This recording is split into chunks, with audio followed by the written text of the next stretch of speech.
Cinta Kajian Sunnah.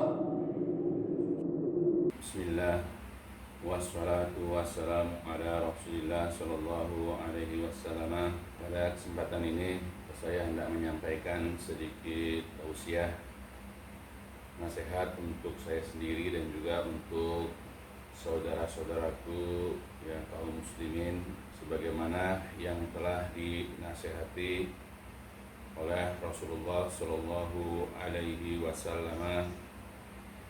Beliau pernah bersabda, pernah menasehati Az-Zubair ibnu Awam. Beliau mengatakan, "Man istata'a minkum ayyakuna lahu khab'un min amali shalih falyaf'al." Jadi kata Nabi, "Man istata'a, barang siapa yang mampu, barang siapa yang sanggup, minkum di antara kalian, ayyakuna, ada lahu bagi dia." Jadi dia memiliki, dia mempunyai khab'un, ya tersembunyi, rahasia, tidak nampak atau tidak diketahui, min amalin, dari amalnya, soleh yang soleh, falyaf'al, maka hendaklah dia melakukannya. Jadi siapapun di antara kalian yang mampu memiliki amal soleh yang tersembunyi, yang rahasia, yang tidak diketahui oleh orang, yang dia tidak menampakkan kepada orang, dia mampu seperti itu, maka lakukanlah. Hadis ini diriwayatkan oleh Al-Khatib Al-Baghdadi juga dengan sanad yang sahih dan disahihkan oleh Syekh Albani dalam kitab Sahih Al-Jami' As-Shaghir dan juga dalam kitab Silsilah Al-Ahadits As-Shahihah. Hadis ini memberikan faedah kepada kita bahwa di dalam beramal, ya kita ini membiasakan diri untuk merahasiakan, untuk menyembunyikan amal kita. Kalau bisa jangan sampai orang lain tahu bahwasanya kita telah melakukan amalan ini dan amalan itu. Tapi itulah manusia, kadang-kadang lidahnya itu gatal, kadang-kadang tangannya pun tidak mampu berdiam diri. Selalu lidah ini ingin menceritakan, lidah ini selalu ingin menyebutkan kebaikan-kebaikan yang dia pernah kerjakan. Begitupun tangan, dia tidak bisa berdiam diri sehingga dia mencatat, dia menulis, dia menceritakan, baik itu ya kepada istrinya, kepada anaknya, kepada saudaranya, kepada temannya, atau kepada siapa saja. Karena itulah memang merupakan fitrah daripada manusia, ingin dikenal, ingin diketahui daripada amal-amalnya. Ya, dengan itu maka dia ingin dipuji atau disanjung. Ya, itu fitrah manusia, ingin dipuji orang, ingin disanjung oleh manusia. Ya, oleh karena itulah kita sebagai seorang muslim adalah membiasakan diri merahasiakan, menyembunyikan semua amal-amal yang pernah kita kerjakan.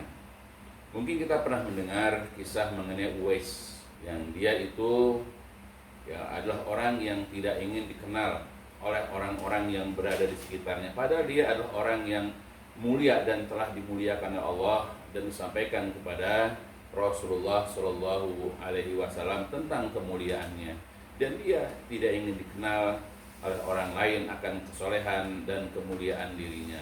Itu contoh orang-orang terdahulu begitu, ya, dan banyak lagi yang lain. Bahkan Rasulullah Shallallahu Alaihi Wasallam sendiri pernah mengatakan di dalam hadis yang diriwayatkan oleh Imam Muslim dan juga Ahmad dari Sa'ad bin Abi Waqqas, beliau mengatakan, "Innallaha ta'ala yuhibbul 'abda taqiyal ghaniyal khafiyah."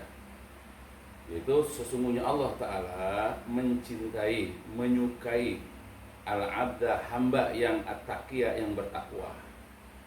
Allah mencintai hamba yang bertakwa, al-ghaniyah, yang merasa cukup, dan al-khafiyah, dan kemudian merahasiakan, menyembunyikan dirinya. Nah, itulah ya Rasulullah sudah menyebutkan tentang kecintaan Allah. Ya, apa yang Allah cintai itu adalah hamba-hambanya. Yang pertama adalah yang bertakwa kepada Allah Subhanahu wa taala. Kemudian yang kedua, sifat takwa itu ditambah lagi dengan al-ghaniyah, orang yang hidupnya merasa cukup walaupun dalam kehidupan sehari-harinya itu merasakan kekurangan. Kemudian Yang ketiga ditambah lagi dengan kalimat al-khufiyah, yaitu orang yang merahasiakan, orang yang menyembunyikan dirinya. Dia merahasiakan, dia menyembunyikan kesolehannya, menyembunyikan berbagai macam amal-amal soleh yang dia pernah kerjakan. Apakah dengan sholat-sholat sunnahnya, apakah dengan puasa-puasa sunnahnya, apakah dengan rajinnya dia bersedekah, ya, dan melakukan kebaikan-kebaikan yang lain. Nah, jikalau hamba ini senantiasa bertakwa, merasa cukup, dan kemudian merahasiakan semua apa yang dia telah kerjakan dari pandangan orang lain, dari sanjungan dan pujian orang lain, sehingga mulutnya tidak terasa gatal untuk menceritakan kebaikannya, atau tangannya tidak merasa ringan untuk menyebut kebaikan-kebaikannya, maka ini adalah hamba Allah yang jelas dicintai oleh Allah Subhanahu wa Ta'ala. Jadi Allah mencintai orang-orang yang khafiyah, ya, orang yang merahasiakan dirinya, sehingga orang-orang yang berada di sekitarnya tidak tahu bahwa dia adalah orang yang ahli ibadah, dia adalah orang yang berilmu, bahwa dia adalah orang yang rajin bersedekah, bahwa dia adalah orang yang rajin sholat malam, bahwa dia adalah orang yang rajin sholat sunnah, dia adalah orang yang berbakti kepada orang tua dan seterusnya. Orang tidak tahu bahwa dia sudah banyak yang melakukan kebaikan-kebaikan. Oleh karena itulah di dalam sebuah ayat juga, satu contoh ya dari sekian banyak anjuran ya kepada kita tentang kita hendaknya merahasiakan amal kita adalah sebagaimana dalam Quran surat Fatir surat ke-35 Allah mengatakan, a'udzubillahi minasyaitonirrajim, innal ladzina yatluna kitaballah wa aqamus shalah wa anfaqu mimma razaqnahum sirran wa alaniyah yarjuna tijaratan lan tabur. Sesungguhnya orang-orang yang membaca kitab Allah, yaitu membaca Al-Quran, menegakkan sholat, dan menginfakkan, membelanjakan, menyedekahkan sebahagian dari yang kami rizkikan kepada mereka, baik secara sirran, secara rahasia, sembunyi-sembunyi, wa alaniyah, dan juga secara terang-terangan. Nah, mereka itu yang membaca kitab Allah, orang yang menegakkan sholat, orang yang berinfak, nah mereka itu adalah yarjuna, mengharapkan tijaratan, perniagaan, lan tabur, yang tidak merugi. Kemudian Al-Hafiz Ibnu Katsir menafsirkan ayat tersebut, yukhbiru ta'ala, jadi Allah Ta'ala mengabarkan tentang hamba-hambanya yang beriman. Siapa mereka? Orang-orang beriman itu alladzina yatluna kitabahu, ya, orang yang membaca kitab Allah, wa yu'minuna bihi, dan beriman kepada kitab Allah, wa ya'maluna bima fihi, dan mengamalkan apa yang ada di dalam kitab Allah, berupa min iqamati shalah, menegakkan salat, wal infak, dan berinfak, bersedekah, ya, mimma razaqahumullah, ya, dari apa yang Allah rezekikan kepada mereka, fil awqatil masyru'ah, di waktu-waktu yang disyariatkan, lailan, baik itu di waktu malam, wa naharan, ataupun di waktu siang, baik itu sirran, secara rahasia, sembunyi-sembunyi, wa alaniyah, dan baik itu terang-terangan. Nah, mereka itu yarjuna tijaratan lan tabur, mereka senantiasa berharap mendapatkan perniagaan yang tidak rugi. Yarjuna sawaban indallah la budda min husulihi, yaitu mengharapkan balasan dari sisi Allah yang sudah seharusnya mereka akan mendapatkannya. Jadi itu contoh dalam Al-Quran bahwa orang-orang yang beriman kepada kitab Allah, ya, orang yang senantiasa membaca kitab Allah itu ditafsirkan itu orang yang menegakkan sholat, orang yang menginfakkan hartanya itu, baik itu secara rahasia, sembunyi-sembunyi, atau terang-terangan. Ya, maka kita dianjurkan dalam melakukan kebaikan-kebaikan itu adalah merahasiakan amal kita. Kalau perlu, apa yang kita sedekahkan dengan tangan kanan, tangan kiri tidak tahu. Itu diantara 7, ya, satu di antara 7 orang yang nanti akan dilindungi oleh Allah pada suatu naungan yang tidak ada naungan kecuali naungan Allah.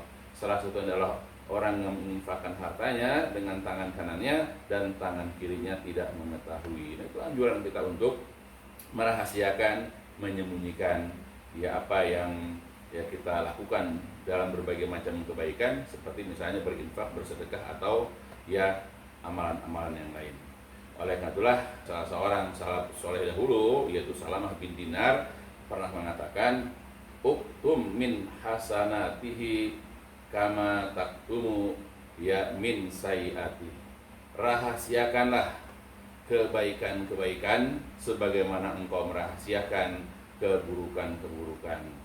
Jadi pada fitrahnya kita kalau melakukan keburukan, dosa atau kesalahan, kita akan sembunyi-sembunyi dan kita menyembunyikan. Tidak akan kita menceritakan keburukan kita kepada orang lain. Ya, nah begitulah seharusnya kebaikan ketika kita sholat malam, ketika kita berpuasa sunnah, ketika kita bersedekah, ketika kita apalah kebaikan, rahasiakan. Jangan mulut karena gatal kita ceritakan kebaikan kita, itu akan menghapus amal kebaikan kita. Jangan tangan ini yang tidak bisa diam, kemudian mencatat, kemudian menceritakan, kemudian menghikayatkan kebaikan-kebaikan yang pernah kita lakukan, ya di media-media sosial atau dimanapun itu. Ya, karena semua apa yang kita kerjakan tadi akan menuai pujian dari orang, maka akhirnya tumbuh riya dalam diri kita atau ujub dalam diri kita, sehingga dan begitu kebaikan-kebaikan yang pernah kita kerjakan itu akan hapus. Nauzubillah. Sayang, kita sudah mengerjakan berlebih-lebih, ya mengeluarkan uang sekian banyak jumlahnya, tapi karena kita tidak tahan, ya ingin dipuji, ingin disanjung orang, lalu kita ceritakan lewat lisan kita atau lewat tulisan kita, tetapi dengan itulah akhirnya sia-sia. Maka rahasiakan kebaikanmu sebagaimana engkau memang suka merahasiakan keburukan-keburukanmu, niscaya engkau akan selamat. Ya, mudah-mudahan apa yang disampaikan di sini memberikan faedah kepada kita, ya untuk selalu menjaga amal-amal soleh kita, memelihara amal-amal soleh kita terjaga sehingga mendapatkan balasan kebaikan dari Allah Subhanahu wa Ta'ala. Dengan cara apa? Dengan cara merahasiakan, menyembunyikan kebaikan-kebaikan kita sampai nanti dibalas oleh Allah Subhanahu wa Ta'ala, karena hanya Allah lah yang tahu perbuatan-perbuatan baik kita. Ya, mudah-mudahan apa yang saya sampaikan bisa memberikan faedah buat saya khususnya dan kepada seluruh kaum muslimin. Walhamdulillahirabbil alamin. Subhanakallahumma wa bihamdika asyhadu an la ilaha illa anta astaghfiruka wa atubu ilaik. لسوف أعود يا أمي أقبل رأسك